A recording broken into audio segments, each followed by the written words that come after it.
Compact SUVs are still on the rise, and also electric vehicles are coming more and more. And that's why Volvo is going for the XC40 as the pure electric version. They call it P8 Recharge, but we can also just call it XC40 EV. So, all the details you need to know: exterior, interior, and the electric driving experience. Today, here with Thomas, as you know, in full HD, full screen, and full length. Let's go.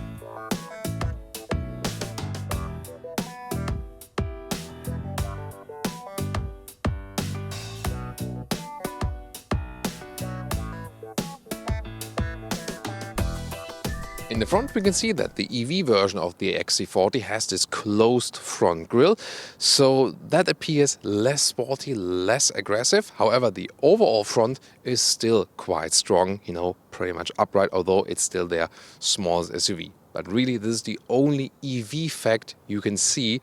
Everything else looks just the same as with the combustion engine. Then here the headlamps, Thor's hammer LED signature, and the main headlamp comes with LED as standard. Optional, you can also get the dynamic cornering light for that. And they also integrated a new sensor here for the upgraded assistance systems.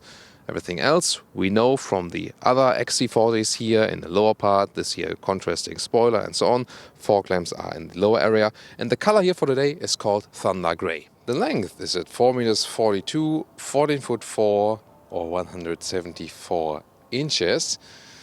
And you see in the side profile, just the same as the XC40 we know. Color-wise again, this one Thunder Grey, but we also have a sage green car for you here today, a very interesting color.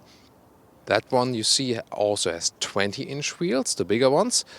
The car we have here, 19-inch wheels, so these here would be standard. And we also have a crystal white car for you, so some color variations, of course, even more are available. For example here, the bursting blue, of course the Thomas blue for the XC40. This would be my choice. Typical side profile of the XC40 is that we have the racing line right here, and then a shoulder line is forming right there. And we have the stamped Recharge logo here. This again counts both for plug-in hybrid and for the pure electric version, because there's also a PHEV available for the XC40. But as I said here, the pure electric for today. The rear, very clean design, and here the typical vertical tail lamps we know from the Volvo estates and also from the Volvo SUVs. As for the facts and figures, here the electric version, one electric motor in the front, one electric motor in the rear, still a front wheel bias, and you overall have around 400 horsepower, and 4.9 seconds is the acceleration figure to 100 kilometers an hour. That's of course pretty impressive, even a little bit less than 260 miles an hour. As for the top speed, 180 kilometers an hour, as all the other Volvos are restricted now. That's 112 miles per hour. But for an electric vehicle, that's actually quite fast and quick.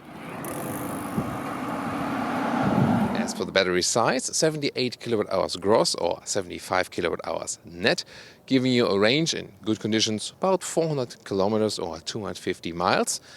And as for recharging, is 11 kilowatt AC or 150 kilowatt DC, so the fast charging also will be quick enough if you have the suitable charging station for that. And here you can see that official badge, so XC40 Recharge P8 AWD. Yeah, that's a little bit complicated, isn't it? Why not just XC40 EV or electric?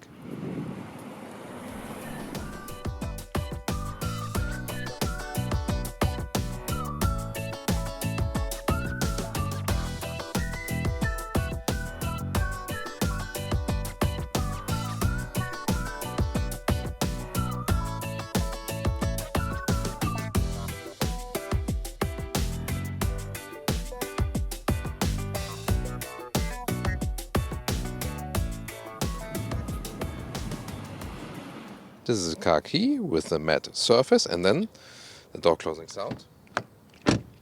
Very solid, like it. Now to the interior. We can see here interesting structures at the inside of the doors, optional Harman Kardon sound system, and this lava orange felt interior is also an option, so you can also go for a more subtle note.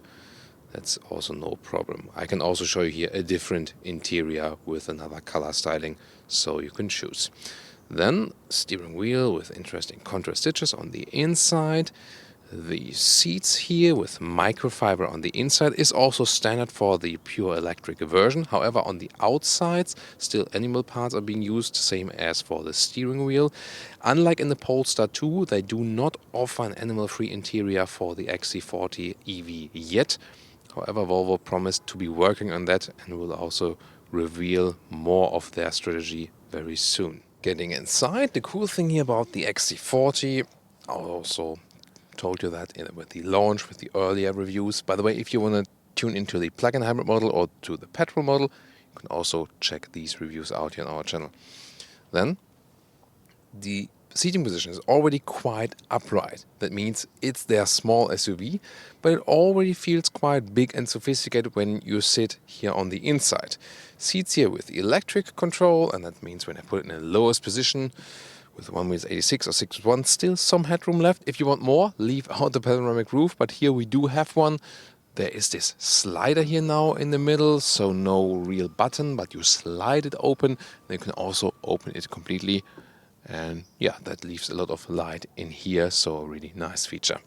Steering wheel up and down, in and out. And the interior quality impression is overall pretty good. The cool thing is here in the XC40, they use more matte materials here, also in the middle console, and less of this high gloss piano lacquer. Some left, yes, but at least less, and I think that's actually a good decision. Interior overview. First of all, you can see there's this blind button, so to speak. This would be the start-stop button in the combustion engine. Here, there's a seat sensor, so as soon as you sit down, the car knows you're here, and you can just start driving or put it in the D or in the reverse mode, and that's it. So yeah, why not? But you see there is this platform sharing with the combustion engine. Soft touch here then. Top part, steering wheel in a quite compact size. Right side, change the volume, for example, or to activate the voice control, but you can also just do it with Hey Google and that already gets activated. And on the left side, the cruise control settings. Then 12.3-inch digital instruments, soon more details to that. Right side, 9-inch screen in a vertical way. And you can see the camera here at the moment, zoom on to that, because this is now the new Android-based system. It's the best there is, like in the Polestar 2. Really look forward for this part. Then in the lower part here, the only thing that is, with real buttons, volume knob here, and also for stopping or starting the music. Further down below, two USB-C chargers right here, and a 12-volt power supply. Also have an inductive charging pad in the lower area. Then this control lever. And the good thing is reverse, drive, reverse, drive. So far with the combustion engine model is you always had to go over the N. You can still do that, but if you just push firmly, then it really works. P then for the parking mode, adaptive cup holders, and then an armrest right there, the red cover with reasonable space below. Instruments in the parking mode cleaned up like this, and you see the battery status. When you put in a gear, then you have this map view all over the place, left side speed, and once again the battery status in the lower right down there, but they do not show us the kilometer or miles left, and this was an intentional decision, and I think it's a wrong decision, because I want to see, how many kilometers or miles I have left. Don't you want to do that as well? We have to ask Google for that, but here in the instruments, you cannot show this. You can also not switch like Tesla is offering. And on the left side, we will see at least the consumption figure. A head-up display, by the way, here is not available. Now the infotainment system, Android-based, and of course, Google just does it the best. So many manufacturers invest millions of money in their own infotainment system and fail. And here, Volvo and Polestar, they just get it from Google, and it's the best. Here, super responsive as for the map, and we know we have the best real-time traffic information as for that. Then you connect your phone via Bluetooth, but the cool thing is you can also have your playlist in there. So unlike with the Teslas, I do not miss the Apple CarPlay here because I can pick my playlist right here. And that's, of course, really, really cool. So I'm absolutely fine with that. Why not? Apple CarPlay, however, will come at a later stage if you want it still. Then here, how can I help? That's the voice input. You can activate it here, or you can also then say, "Hey Google, set temperature to 22 degrees." All right, changing the temperature to 22 degrees. And look at that, how fast this is going. It's like real-time voice input. Or, "Hey Google, drive me to Berlin." Berlin is 3 hours and 6 minutes from your location by car in light traffic. So here we go. GPS starts. There we go. And then also the charging is calculated. And see here at the moment, yeah, this will not work, says at the moment. Yeah, I think the calculation is at the moment done by standing still and having the heating on. So we'll see about the realistic range then when we drive that later. At the moment here, all about the infotainment system. So again, best ratings as for the infotainment system, and you can even make complicated calculations. Let's say, "Hey Google, 17 kilowatt hours per 100 kilometers in kilowatt hours per 100 miles. 17 kilowatt hours per 100 kilometers is 27.359 kilowatt hours per 100 miles. That was missing. But see, I'll automatically calculate 17 kilowatt hours in 100 kilometers is 27 kilowatt hours per 100 miles. So I don't even have to do it in my head. And by the way, here, listen to the sound. Harman Kardon sound system. Whoa, yeah. That's cool. Here, surround, all on surround. Mid settings, that's fine. Awesome sound. And now to the rear compartment, easy entry.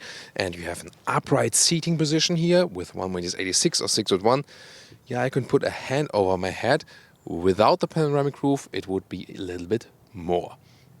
Interior materials at the inside of the doors, also quite good. So high build quality, legroom. There's also some left, so very good usage of space and really comfortably also for the rear seats for tall adults. And you can really drive that one with 5 tall adults because although there's a middle tunnel here, they also put some of the batteries in there. You can still sit here also with 5 tall adults. It's soft here on the middle part as well. I mean, the outside parts with the microfiber again would be even more comfortable, of course. Isofix at the outside parts each. USB-C charger in the middle part, right there. And then we have the armrest with adaptive cup holders. There is a Frunk, yes, a front trunk. You have to release it from the inside like you would release the front hood with a combustion engine. Then here, another opening and is a cover, and then you have to put this one up. And there's then more space, for example, in here for a charging cable bag. Electric hatch, and the trunk is at 413 liters. It's the same capacity than with the combustion engine, so no compromise as for that. Cabin trolley here fits also in a vertical way, no problem. Then we have an even loading sill. I really like that. And if you want to use some of the space below that, you can also do it like this. And then you can, have some more storage right there. So it's actually quite nice. You can also lift up this whole thing. And you can also split the trunk by this a little bit. So actually quite flexible. Then folding the seats, you see it's not possible from here, but 12-volt power supply at least we have. So folding the seats, we have to go around. First of all, the standard measurements. Here the normal length is 37 inches or about 90 centimeters. And the width here, yeah, it's almost a meter or a good meter and 39 inches. And the height here to the cover is 18 inches or just over 40 centimeters. A little bit more overall, of course. For folding the seats then, going around like this. This is then a 2/3, 1/3 split, but there's also a ski hatch available like this. And if you are, with tall drivers, then let's see. Total length of the trunk. Oh, we can go even a little bit longer like this. And then we're at 170 centimeters or 1.70 meters or 76 inches.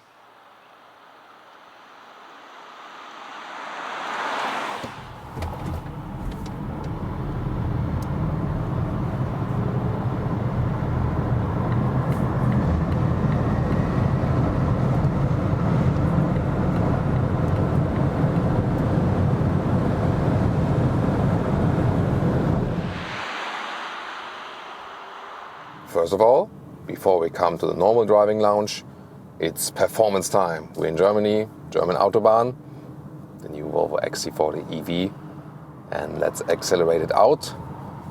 You've just seen the 0 to 100, now 32, let's see.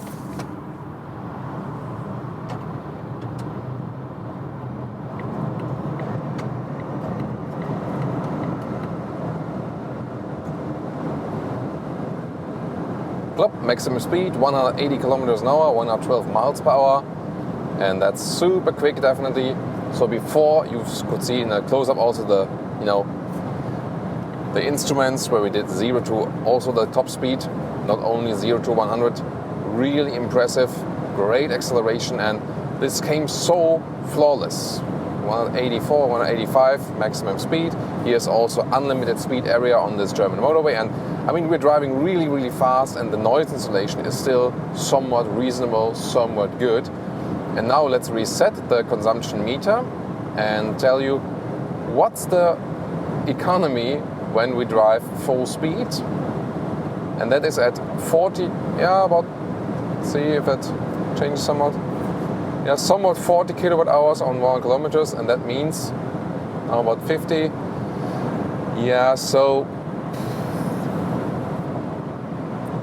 It definitely, cuts the range then more than in half. So at that high speed, you could probably drive then for 150 kilometers or something. Maybe like 80, 90 miles, something like that. So of course not laid out to do that. The combustion engines also consume a lot more fuel when they drive high speed, but of course here for the electric vehicles, definitely killing the range. But what about a more realistic speed at motorway, as for noise insulation and as for the fuel consumption, or in this case the energy consumption? Sometimes still the petrol head comes through. So, and now we go to 130 kilometers an hour and set the cruise control, 130, and reset the trip meter. And let's see how that one plays out. Pilot assist, right click here, left thumb.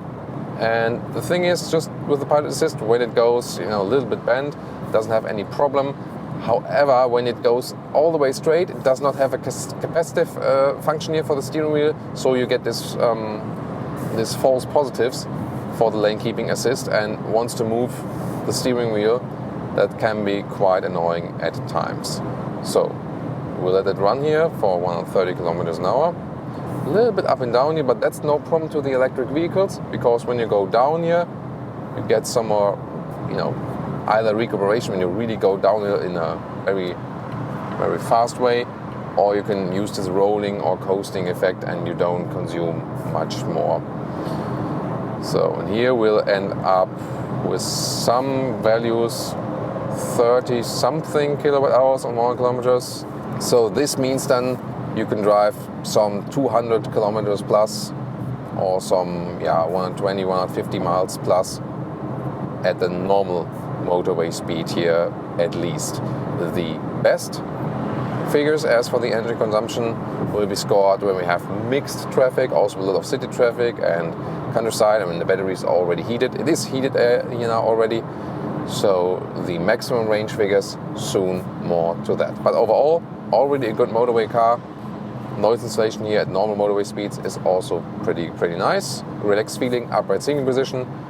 and the consumption here on the motorway is somehow expected for an electric vehicle, but here we do see a difference to the Teslas.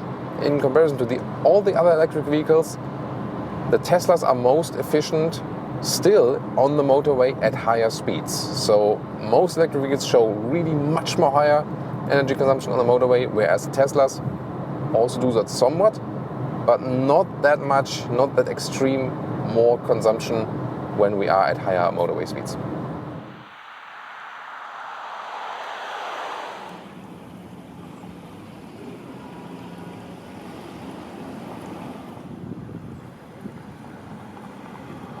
Welcome to Thomas's Driving Lounge with the Volvo XC40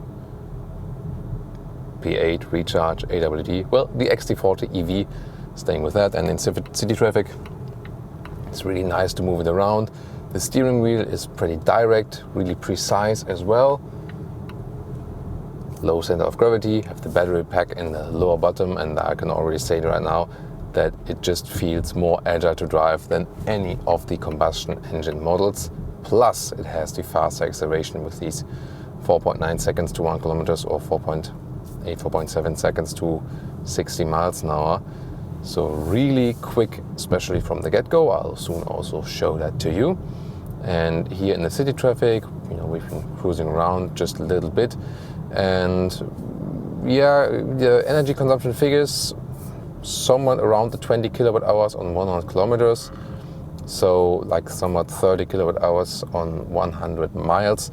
And that means we are somewhat in the 200 miles plus something areas and between these 300 and 400 kilometers so far, as we know, for the city consumption and so on. And the overall feeling of this car is on the one hand quite normal because it feels somehow like the other XC40 models. But then again, a little bit more sophisticated with this new infotainment system. I really have the best Google Maps guidance. I also have this updated digital instruments. So this is really a step forward if you compare it to the combustion engine models. So this is just more intuitive, just easier to use. The one-pedal driving is standard. You can theoretically also turn that off in the infotainment system. I would not necessarily recommend that. They did not go for any charging, for any shifting pedals here to change the recuperation or so. So they want that standard one-pedal driving feeling for you, or to turn it off. And usually with the electric vehicles, you get used to that. You just lift your foot off the throttle and then the car is decelerating. What they also did here is a technology we haven't seen so far, so-called brake blending. And that means even if the battery is fully charged and you lift the throttle, you still feel as you would have recuperation, but in this case then it's done by the brakes. You might remember from our Tesla reviews or also other electric vehicles, when you are fully charged and you lift your foot off the throttle, the car is just rolling, coasting, sailing, but not braking. And you have to brake it yourself. And sometimes if you're not used to that and you don't know, in the first moment, oh, wait a minute, battery is full, at the moment it's not recuperation, have to hit the brakes. Here they wanted always to have the same feeling for the customer and therefore do this brake blending technology like this, that you have a seamless transition and you always have the very, very same feeling. And very interesting, and yeah, why not? Because even me, sometimes you forget and then you were irritated or something. However, more irritating is really I only see the battery status in percentage and I do not see the remaining range, and that is really irritating to me. When I drive the electric vehicles, I really want to see the remaining range. I just want to have that, So here now in the city traffic, I have sneaked myself forward, and this could be a very good moment when the traffic light jumps to green and I just do a 0 to 50 and sneak myself, and that's it. Yeah. As everyone. So yeah, haven't had it that sporty in the Volvo for a long time. Really super quick acceleration. The all-wheel drive has no mechanical link, of course. One electric motor in the front, one in the rear. Important information, there will be a different version later with just one electric motor in the front, which is then a cheaper entry version, also with a lower horsepower spec then, of course. And there will also be lower battery spec versions to save some money. So if you watch this video here at the later stage, maybe it's already available. So this one then being the all-wheel drive model, the P8. Not sure if they will give them other names. Here, this video recording when we are actually right now filming this here at the video launch. So, but I mean, this all-wheel drive, great acceleration, and it also felt evenly distributed. So usually you have a little bit of a front wheel bias, but when you really hit it, then both motors really give you all the maximum boost they have. And once again, it is so cool to move it around here in the city. It just feels very, very agile. It's a lot of fun to drive it. So really the most fun I had, recently was driving the Volvo, and even more fun than in a normal XC40. Of course, being the electric vehicle, we have even more silence in here, and the noise insulation is really good. We'll also soon test it when we drive a little bit faster, but here in the city you hear nothing, super silent. We have that SUV upright seating position as well. And also due to the microfiber seating surface, it adapts a little bit better to the body than if you would have the pure animal skin surface, of course. So at this moment, to me, of course, the seats should be animal free, and we expect it, especially from the electric vehicles, which all have the more sustainable approach. The Polestar 2 does totally deliver that. And we could buy the Polestar 2 for the very same price as we're buying this one. Also shares the same technology, and so on and so on. The question is then rather really sedan versus SUV. The Polestar 2 is a little bit more consistent than in the approach, but here you have the upright seating position and the huge hatch where you can load things better in and out and so on. And here in the city, you just get along a little bit better. It's not a huge vehicle. This is something where everyone can be happy with in a way, because it's not too long on the exterior. You can still find your parking spots, but you already have a lot of space on the interior. We've seen that earlier. So it's a very, very good compromise actually. And I wonder why manufacturers came rather late with these approaches. Tesla Model Y, of course, is one of the main competitors here of that Volvo XC40 EV, which is, again, the more suitable name, I think. You can see it maybe here also when I have the route guidance. I have it on both screens. I rather than look at the central screen here in front of the instruments, because that's just easier to read. And here now, lifting the throttle, recuperation, estimation, almost a good estimation. So you have to get used to how big the recuperation is here with this vehicle. And yeah, that's the difference here when driving a city. Of course, we know the energy has to come from somewhere, but we're in the city now.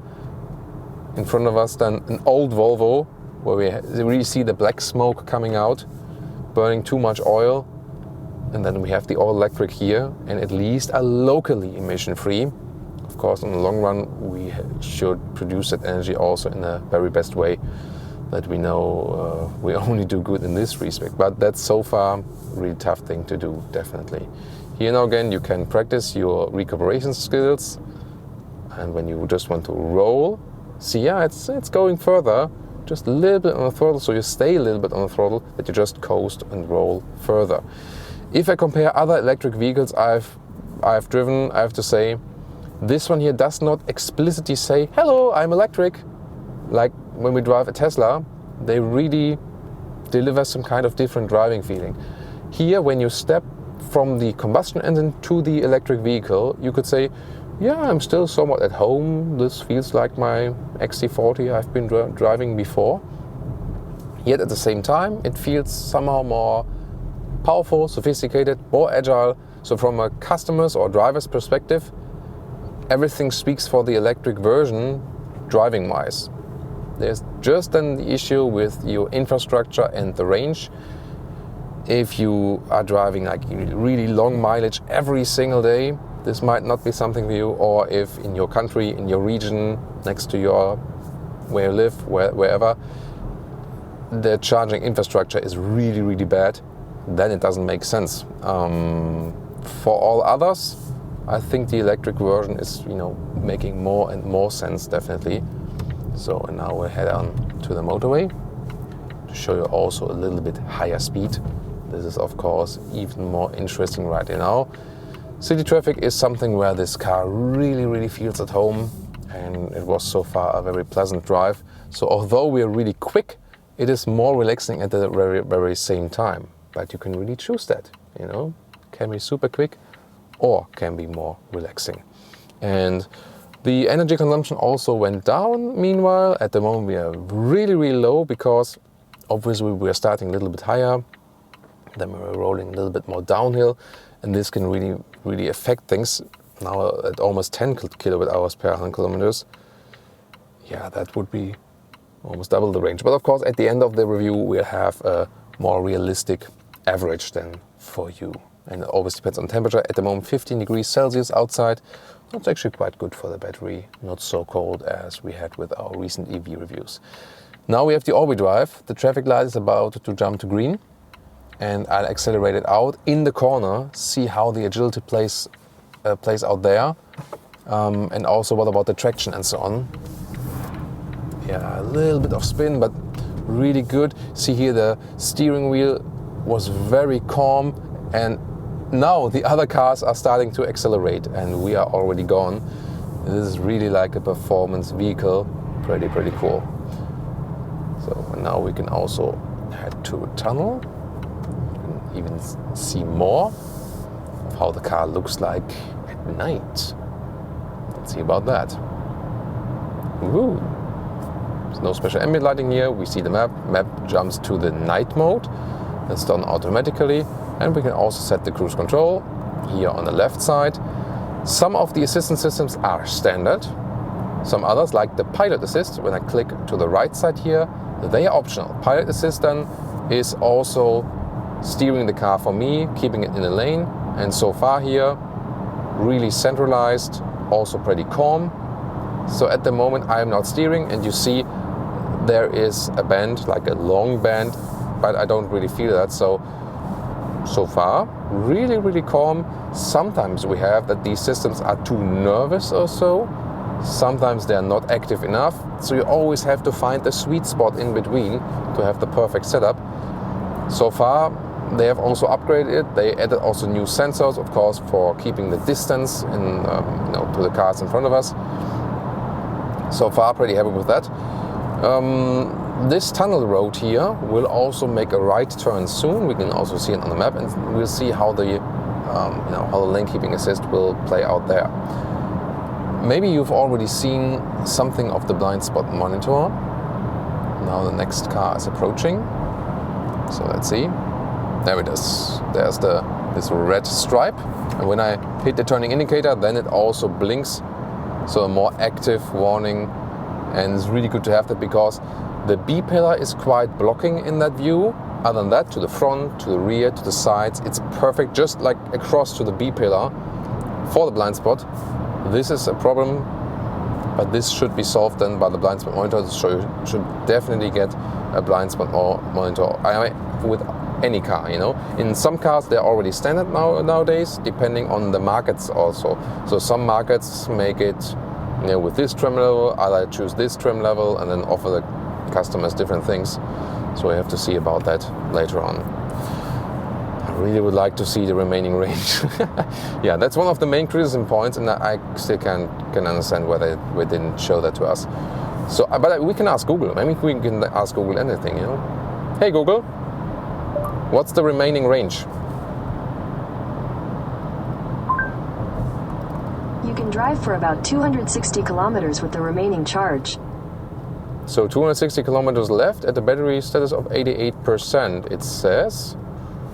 Yeah, I mean, that comes close to my estimations, although our energy consumption at the moment is surprisingly low. Again, same tech being used in the Polestar 2 and also the very same battery. Actually, the usable battery is a little bit higher, so the net capacity than in the Polestar 2, I realized. Just the gross battery size is actually the same. So, I mean, this one stands a little bit more against the wind as for the CW value, or, yeah. that might be the thing why they say like, we want to use a little bit more of that battery. And here again, here the lane keeping assist gets a little bit more nervous. We've set the cruise control to 80 kilometers an hour.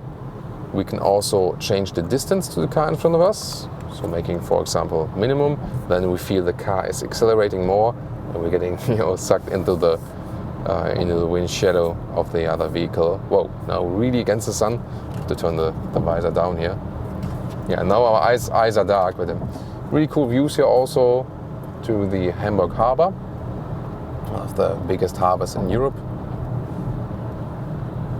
And now is this motorway traffic, again active cruise control, and once again quite calm. So I didn't realize that we're driving faster now than inside city. Of course we'll drive a little bit faster very soon as well, but so far also on the motorway, and it's really loud here with the tire noise and so on. Great noise insulation, really happy with that. So the XC40 is not a new vehicle, but what they have done here, with the introduction of the electric one, it's actually pretty cool. So I'm really happy with that. It feels newer than before, definitely. So I wonder if they also put a facelift into the combustion engine models as for that. So now we're going a little bit fast and also in the corner. And these are also situations then here when we're in fast cornering where change the lanes, you always feel that you have a lower center of gravity. It's really, really nice. It just feels more connected to the road. The suspension here, by the way, is set on a rather sporty note.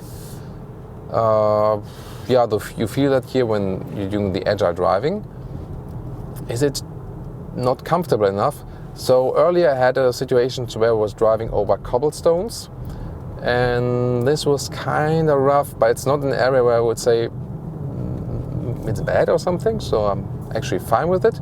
We do have the 19-inch wheels here, so you should also stick with that, because you can go for the optional, even cooler looking 20-inch wheels. We had that sage green car earlier, which had, speed camera.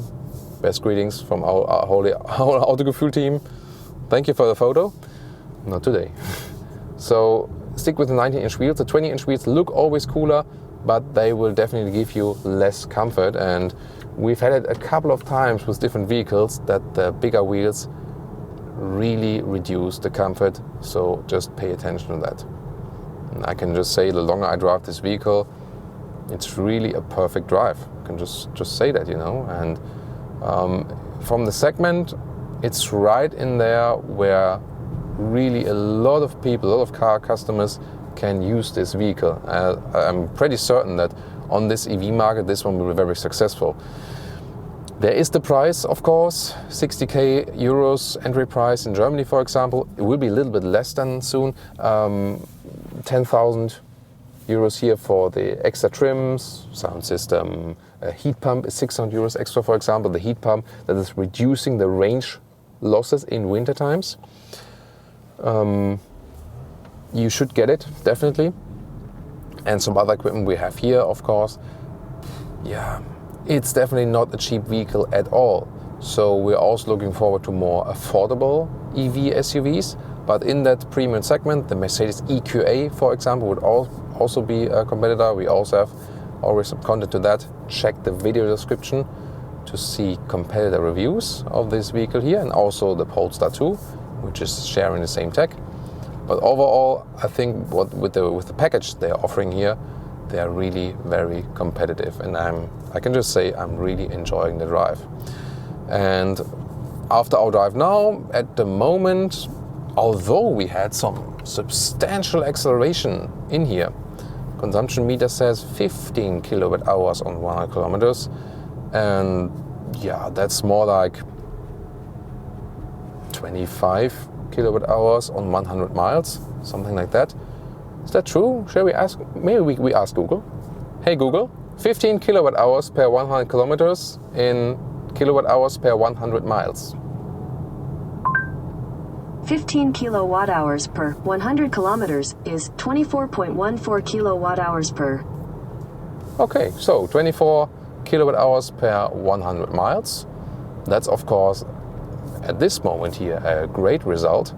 So this would rather be something 400 kilometers plus in range or 250 miles plus in range. So that's actually quite good. It always depends on situation, on the topography, going up and down.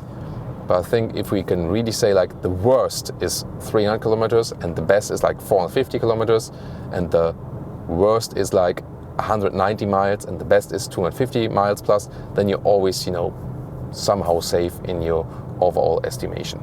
So now we're heading out to some countryside roads, still quite silent in here, and just I think one of the most flawless driving experiences this year definitely so far.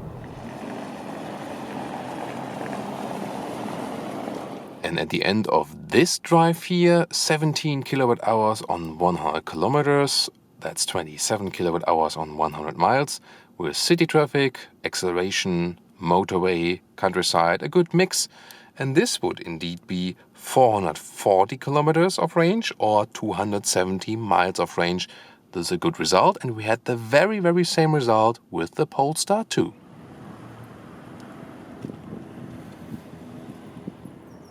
And now to our conclusion for today with the Volvo XC40 here in the pure electric version. First of all, from the exterior you still get the normal XC40 look, and people so far liked it, so they will also do now.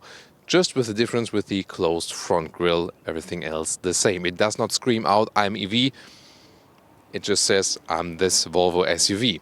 From the interior we see a good build quality, we also see nice materials, not entirely animal free yet, but Volvo is working on that, at least also for other models and for future concepts. They definitely know what they are doing in this respect. Not yet 100% in this vehicle, but it's coming up. Greater things, definitely with the infotainment system, Google or Android based, that's the way to go. So many other manufacturers invest so much money in their own infotainment system, and they are still so much worse than what we see here. This is the perfect infotainment system, just an easy and good solution. Driving wise, even better, even more fun than with the combustion engine. It is already a quite, nice drive in the combustion engine here with the XC40, but here with a lower center of gravity, even sportier, it is heavier but feels lighter somewhat. That's the thing here with the electric vehicles. And of course, great boost, great acceleration boost. It's really a lot of fun to drive. Actually the most fun we've had in a Volvo SUV. So just driving wise for a customer, it should be the electric version.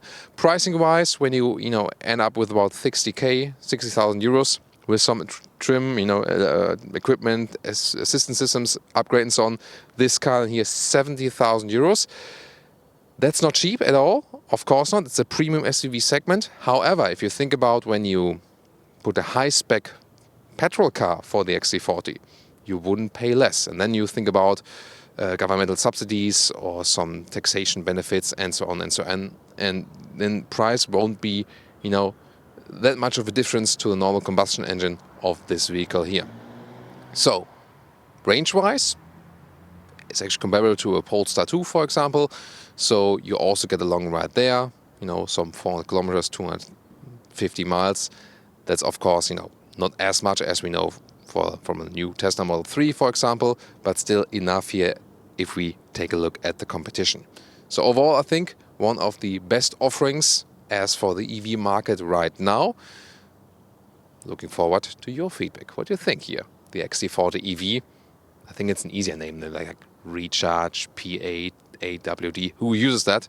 They even put on their homepage saying like, okay, that's the pure electric, because they say Recharge both for the plug-in hybrids and for the pure EVs. So I hope you enjoyed our episode here for today. We did in filming it just for you. See you next time.